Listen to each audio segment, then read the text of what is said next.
Well, Doc, you can't save everybody. Jelly baby?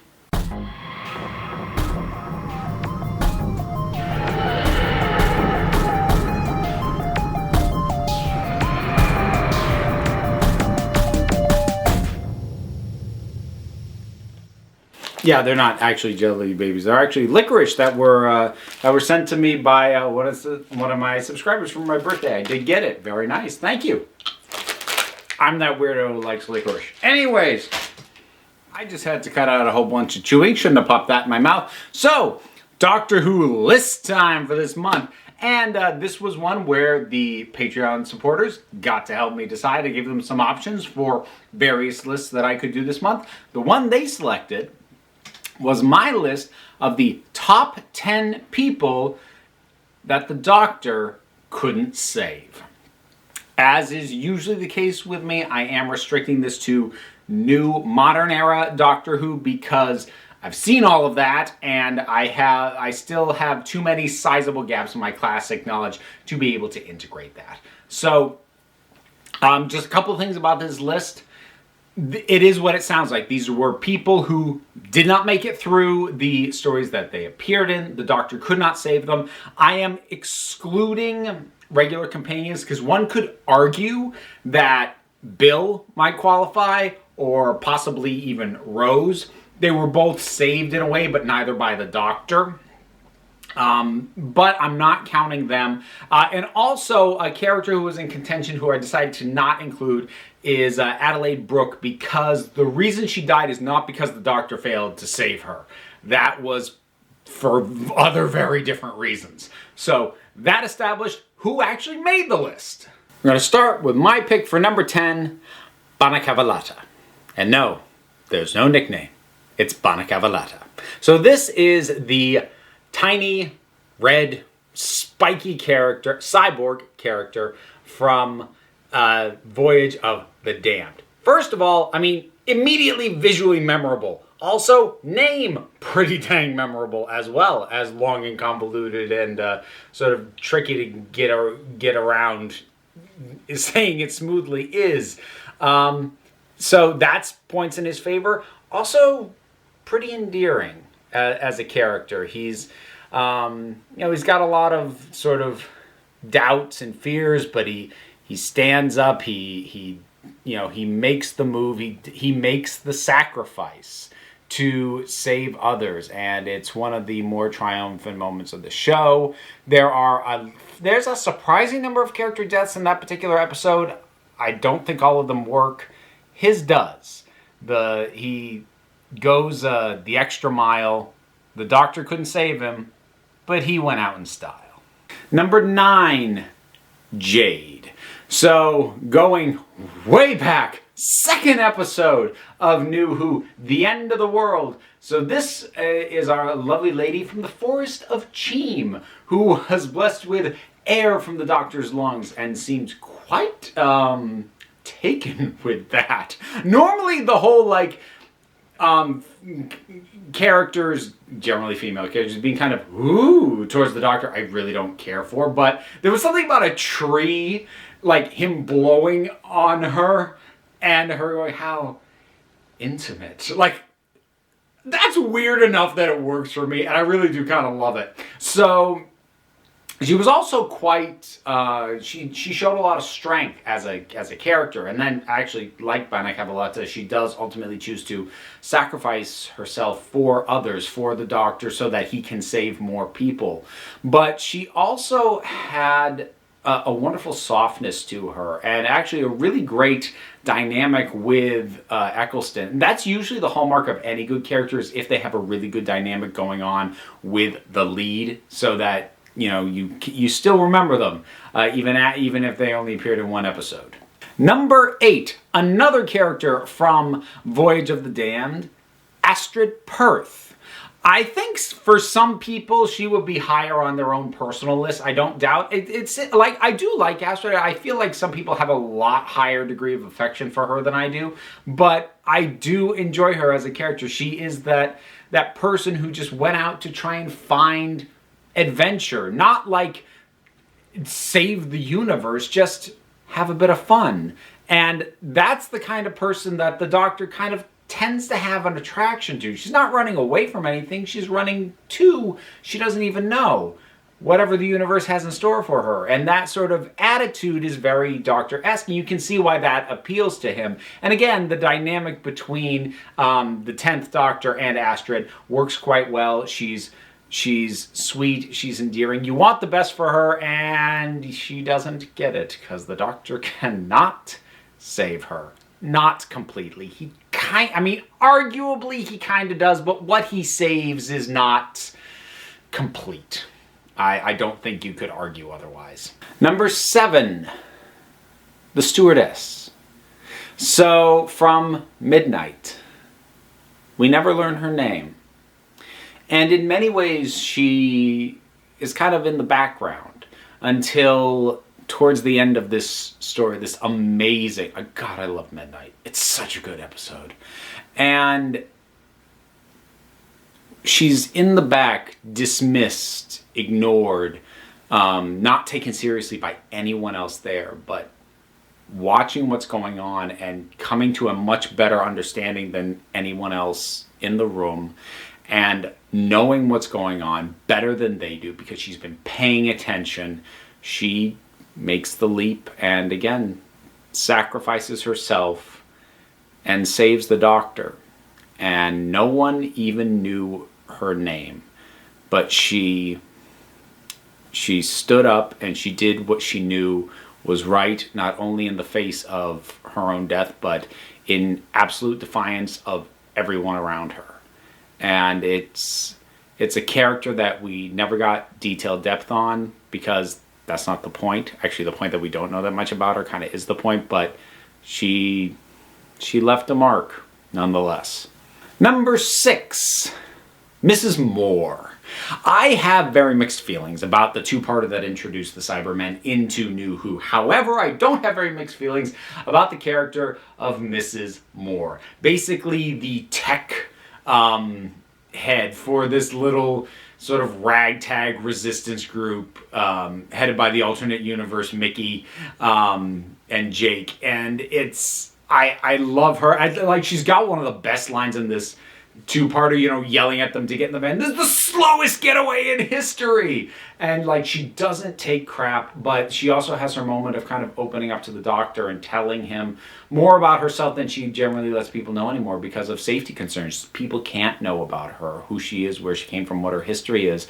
But she shares those moments with the Doctor while still maintaining, that really tough side as well, having on hand an EMP bomb to take out a Cyberman and unfortunately to be zapped by another one that came in behind her. She was, and she gets a nice little additional send-off because the Doctor, having learned her actual name and that she does have family, is sure to tell Jake, hey, find her family, make sure that they know what she did. And she deserved that send-off. Number 5, Father Octavian. So this is from the two-parter Time of the Angels and Flesh and Stone. And yeah, look, it's Jorah Mormont. He's an actor with a really great presence, and he has that here, and he has a wonderful sense of authority. And even though the Doctor is undercutting and undermining him at every step of the way, he doesn't feel like he is weak and impotent in the face of the Doctor. So, to make a comparison to, say, the military commander in something like let's go with the Sontaran two-parter from Series 4. Whoever was sort of heading the Doctor is dismissive of him, doesn't take him seriously, and the guy himself is kind of You can't take him seriously. Father Octavian, the Doctor is dismissive of him, at one point saying, well, that's the church for you, no offense, very offhandedly, and Father Octavian goes, offense very much taken, if you don't mind. He is out of his depth. The Doctor is better equipped for this than he is, but he never feels incompetent. He feels like the guy you would want to send in if you didn't have the Doctor there. And he doesn't feel useless and superfluous because the Doctor is there.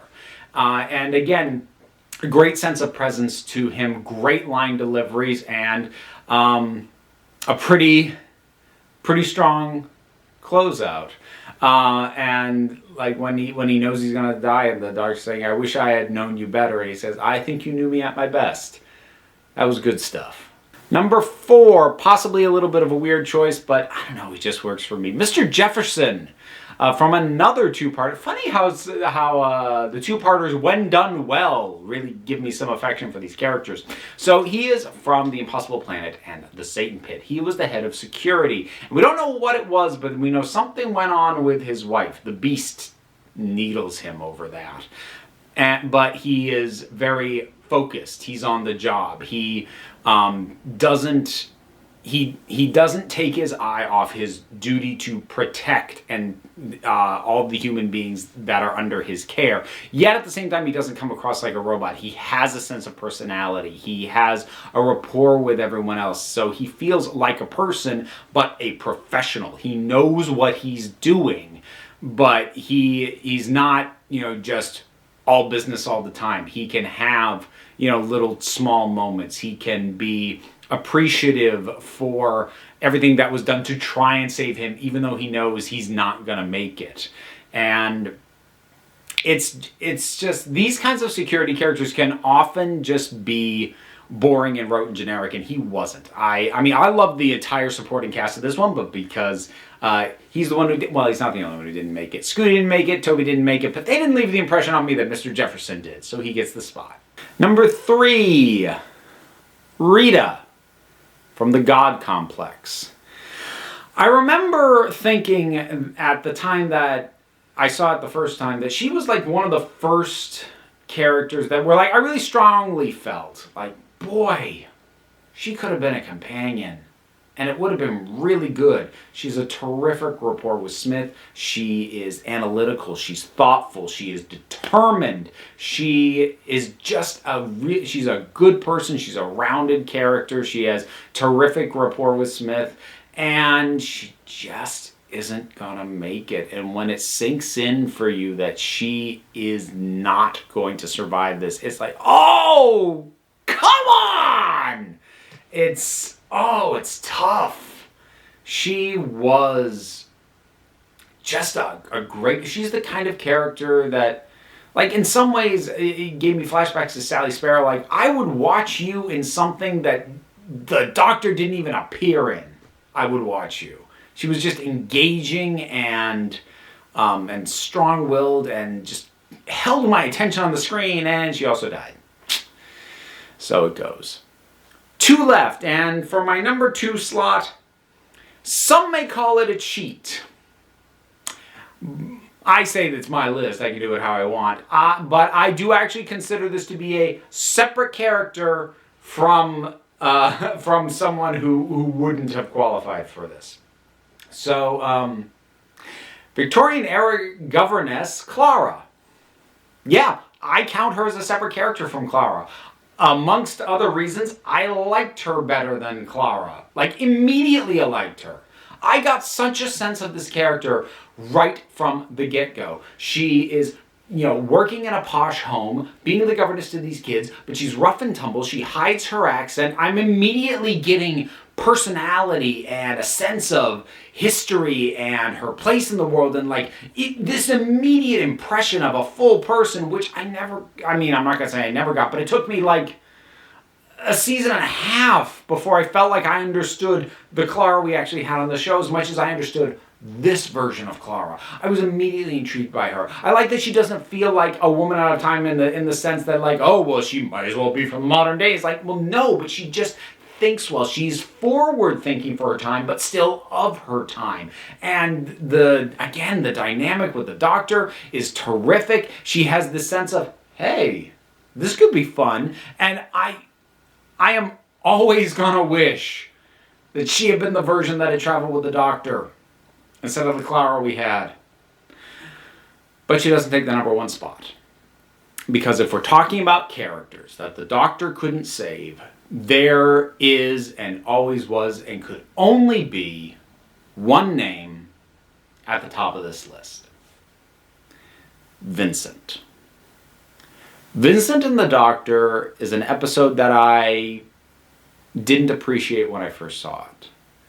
And every year that goes by, I appreciate it more and more and more. And the depiction of Vincent van Gogh and his battle with depression, because that's what the episode is about.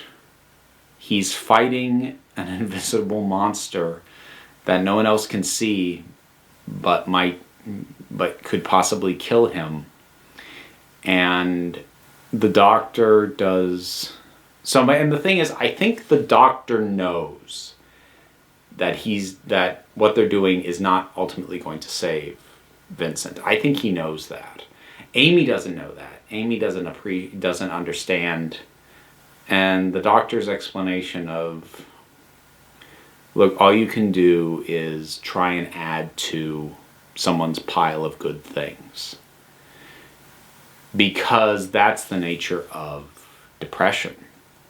A good day doesn't cure you of depression.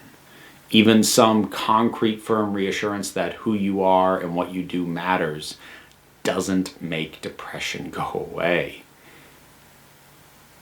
Vincent could not be saved by the Doctor because Vincent could not be saved by anybody. This was going to consume him, always and no matter what. But he could still have a really good day with the Doctor and with Amy.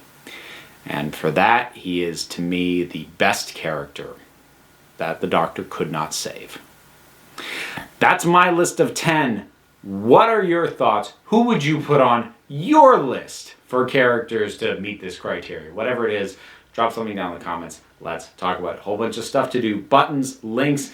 I've had my birthday already, but I do still have the Amazon wishlist link down in the description in case you want to send me a belated thing. I'll stop at the end of March, I promise. But that'll be it for now, folks. So check all those links out below. There's other ones even besides that. There's links to various other things I do, social media, my P.O. box, blah, blah, blah, blah, blah. Check it out down in the description, or you know what? It's okay if you don't, because at the end of the day, you're the council. I just run the meetings. And until next time, this council is adjourned.